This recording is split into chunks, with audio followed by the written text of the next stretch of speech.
Het ark hing het nog onder de morren van een timmerman die het neer meer komen zal. Het ging betieren nee dat je jaren wat deze oerpakers is er vertelt hoe het aan is met oud-timmerbaas Anne Rinkers. Hij had een beroerte gekregen en zijn geheugen weer voort. De zaak ging slechter en na het sterven van zijn mem, Witske Noorda, en zijn broers het yield opeist en is hij door zijn eigen broers en zwagers failliet verklaard. Maar dat weer in 1892. Nou, in 2018 stiet het burgerrijke met werkplaats er nog knap bij. Dat had wel oorswest. Nou, toen ik hier voor het eerst kwam, werd eigenlijk gewoon van alles weer verraad. Er zit net een goed casino meer in. Ruten die eruit lijnen. De hele gevel wie green. Wie een grote rommel. Wie een puinhoop eigenlijk, eerlijk zijn. Het dorp is blij met de restauratie. Het is voor het dorp hartstikke belangrijk. Voor is een Lieds-dorpje.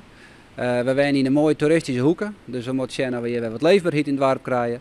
En dat doen we zo. En we krijgen een soort enthousiasme onder het dorpsbewoners zelf. Maar eenvoudig wie het al again net. Nou, de achtergevel wie aardig dreig. Daar weer de fundering 4 wijszaken. Daar zit een stuk moren zit erin. Dat messelwerk moest er eigenlijk uit. De architect doet het eigenlijk net. We hebben maar kunst en vliegwerk hebben het behouden. En de fundering omheen gehaald. En de hele achtergevel, dat weer verschrikkelijk. Dat weer een hele put.